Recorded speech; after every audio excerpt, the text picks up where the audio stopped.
Hello everyone, আজকে আমরা নতুন একটা ভিডিও নিয়ে এসেছি। সাইমালটেনিয়াস ইকুয়েশনের আমাদের দুটো পার্ট করা হয়েছিল ভিডিও। একটাতে আমরা সাবস্টিটিউশন মেথডটা বুঝেছিলাম আর একটাতে আমরা এলিমিনেশন মেথডটা বুঝেছিলাম। সো আমি বলেছিলাম তিনটে মেথড আছে total simultaneous linear equation solve করা। তো থার্ড মেথডটা আজকে আমরা শিখবো, সেটা হলো cross multiplication method. Cross multiplication method, এইটা আজকে আমরা শিখবো। কি হয় বিষয়টা দেখা যাক তাহলে। প্রথমে আমি দুটো সাইমালটেনিয়াস লিনিয়ার ইকুয়েশন লিখি। একদম জেনারেল ফর্ম দিয়ে করাচ্ছি, তারপর আমি এক্সাম্পল দিয়ে ক্লিয়ার করে দেবো। সো ধরি আমি একটা আমাদের equation a1x plus b1y plus c1 equals to 0, এটা আমাদের 1 নম্বর ইকুয়েশন।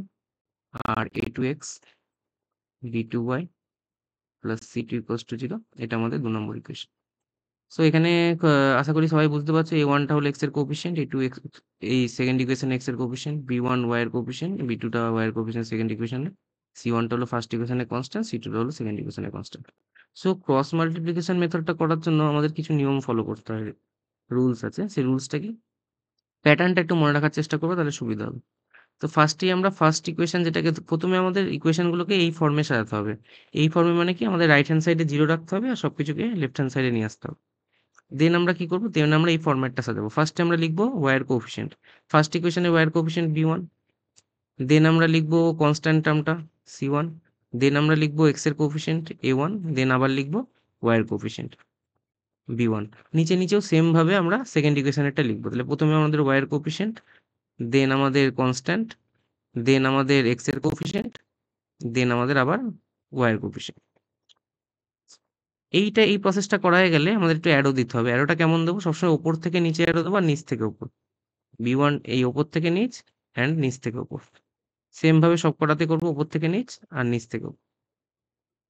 এই করা হয়ে গেল। এবার আমরা দেখবো অঙ্কের ভেরিয়েবল কি কি আছে। আমাদের এখানে ভেরিয়েবল দুটো আছে, এক্স অ্যান্ড ওয়াই, দুটো ভেরিয়েবল। সো আমাদের নিয়ম হলো এক্স বাই ইকুয়ালস টু লিখে নেবো ওয়াই বাই ইকুয়ালস টু লিখে নেবো 1/। প্রত্যেকটা অঙ্কের ক্ষেত্রে একই নিয়ম, ভেরিয়েবল দুটো আর তার সঙ্গে কনস্ট্যান্ট হিসেবে 1 থাকবে।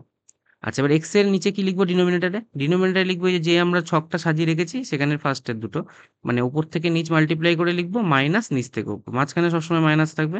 তাহলে এখানে উপর থেকে নিচ করলে কি হবে, b1c2 মাইনাস b2c1 ওয়াই এর নিচে তার পরের স্টেপটা লিখবো c1a2 মাইনাস c2a1 আর 1 এর নিচে a1b2 মাইনাস b1a2। এই তার মানে আমরা এই b1 আর c2 মাল্টিপ্লাই, এটা উপর নিচ মাল্টিপ্লাই মাইনাস নিচ থেকে উপর মাল্টিপ্লাই। আচ্ছা, এইবার সলভ করার জন্য কি করব, সলভ করার জন্য আমরা সবসময় যে এই ভেরিয়েবলের সঙ্গে কনস্ট্যান্টটাকে নেব। তিনটে ইকুয়াল আছে, সো এই দুটোকে আমরা নিতেই পারি। এই দুটোকে নিলে আমরা এক্স এর ভ্যালু পেয়ে যাবো, আর দেন এই দুটোকে নিলে আবার ওয়াই এর ভ্যালুটা পেয়ে যাবো। তাহলে আমি যদি লিখি x by b1c2 minus b2c1, এটা ইকুয়ালস টু আমাদের দাঁড়াবে কত, 1 by a1b2 minus b1a2। Similarly y by করলে y by c1a2 minus c2a1 equals to 1 by a1b2 minus b1a2। এই এবার এই প্রথমটা থেকে যদি আমি এক্স এর নিচে যেটা আছে ডিনোমিনেটর আছে, এটাকে যদি ওইদিকে মাল্টিপ্লাই করে দিই তাহলে আমরা এক্স এর ভ্যালু পেয়ে যাবো। আর সিমিলারলি ওয়াই এর নিচেরটাকে যদি মাল্টিপ্লাই করে দিই তাহলে আমরা ওয়াই এর ভ্যালু পেয়ে যাবো। এই হলো আমাদের মেথড। আশা করি মেথডটা বুঝতে পেরেছো সবাই। আজ এবার আমি একটা এক্সাম্পল দিয়ে বোঝালে একটু ক্লিয়ার হয়ে যাবে আশা করি। সো এক্সাম্পলটা এবার দেওয়া যাক। আশা করি এই অবধি তোমাদের সবার ক্লিয়ার আছে, মানে জেনারেল মেথডটা বুঝতে পেরেছো। আচ্ছা, এবার আসছি আমরা এক্সাম্পল দিয়ে বোঝাই।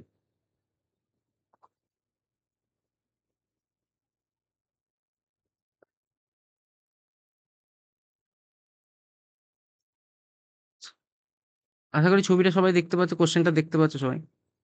একটু বড় করে দিই কোশ্চেনটা। এই আমাদের অঙ্কটা রয়েছে। কি অঙ্কটা রয়েছে, 6x plus 7y minus 11 equals to 0, এটাকে আমি 1 নম্বর ইকুয়েশন দিচ্ছি। আর এটাকে আমি 2 নম্বর দেবো, কিন্তু এখানে দেখো রাইট হ্যান্ড সাইডে 13টা রয়েছে না। সো এটাকে আমি আগে 13টাকে লেফট হ্যান্ড সাইডে নিয়ে আসি, কারণ আমি বলেছিলাম লেফট হ্যান্ড সাইডে সব রাখবো। তাহলে আমি এটাকে একটুখানি ইম্প্রোভাইজ করে লিখছি, 5x plus 2y minus 13 equals to 0, এটা হলো আমাদের 2 নম্বর ইকুয়েশন।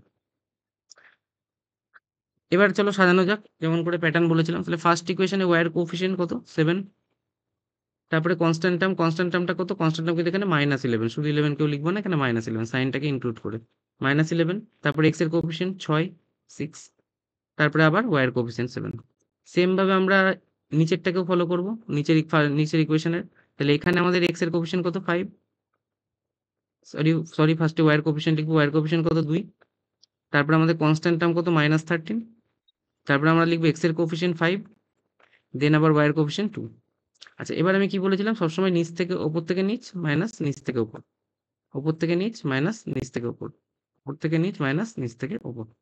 আচ্ছা, তাহলে এই অনুযায়ী এবার সাজানো যাক। এবার ভেরিয়েবল আমাদের এক্স আর ওয়াই আছে, সো আমি লিখে নিই আবার আগের মতো করে, x by equals to y by equals to 1 by.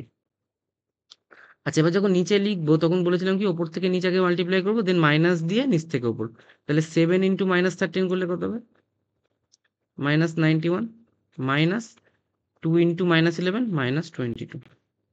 Y এর নিচে পরেরটা -11 ইন্টু 5 করলে -55 মাইনাস -13 ইন্টু 6 করলে -78। এখানে 6 2 12 মাইনাস 5 7 55। আচ্ছা, এবার যদি আমি ক্যালকুলেশন করি তাহলে আমাদের এক্স বাই কত আসছে দেখো, -91 মাইনাসে মাইনাসে +22, ওয়াই বাই -55 মাইনাসে মাইনাসে +78, 1 বাই, এখানে এটা যদি আমি করি ক্যালকুলেট তাহলে এটা -23 আসবে, -23। আচ্ছা, এটা যদি সিম্পলিফাই করি এক্স বাই, আচ্ছা এটা করলে কত হয় দেখো, -69, ওয়াই বাই, এটা করলে আসবে 23, আর এখানে আসবে 1 বাই -23। আচ্ছা, আশা করি ক্লিয়ার হচ্ছে অবধি।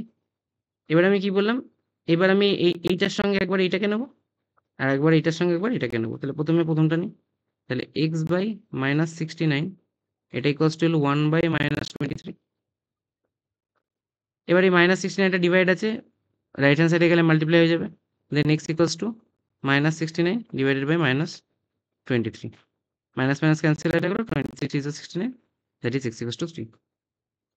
তাহলে এখান থেকে আমরা একটা ভ্যালু পেয়ে গেলাম, x ইকুয়ালস টু 3। আচ্ছা, সেকেন্ড ভ্যালুটা কি করে পাবো? এই যে এটা আমি বলেছিলাম y ইকুয়ালস টু এটার সঙ্গে এটা নেব, তাহলে এটাকে নিয়ে নিই।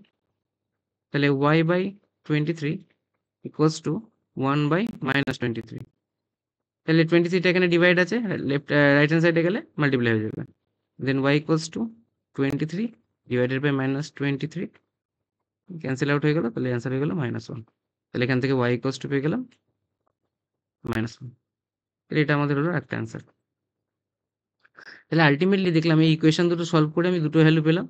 কি কি ভ্যালু পেলাম? সেট অফ ভ্যালুসটা হলো x equals to 3 and y equals to -1। এই হলো আমাদের অ্যান্সার।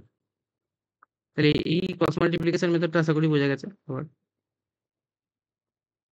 এই হলো আমাদের এই ইকুয়েশন যেটা কোশ্চেন ছিল, কোশ্চেনের অ্যান্সার। দুটো ভ্যালু আমরা পেলাম। তাহলে এই দুটো ভিডিও, তিনটে ভিডিও মিলিয়ে টোটাল 3টে পার্ট আমাদের কমপ্লিট হলো, substitution, elimination and cross multiplication. Example দিয়ে বোঝানো হয়েছে অঙ্কগুলো, আশা করি বুঝতে পেরেছো। আচ্ছা, আজকের ভিডিওটা এই অবধি। নেক্সট ভিডিও যেটাতে থাকবে সেটাতে আমরা কিছু ডিফিকাল্ট প্রবলেমস নিয়ে আলোচনা করব, যেখানে 3টে মেথড একসঙ্গে পাঞ্চ করা থাকতে পারে বা যে কোনো মেথড মেনশন করে দেওয়া থাকতে পারে, সেটা নিয়ে আমরা ডিসকাস করব নেক্সট ভিডিওতে। সো আজকের জন্য এইটুকুনি। Thank you.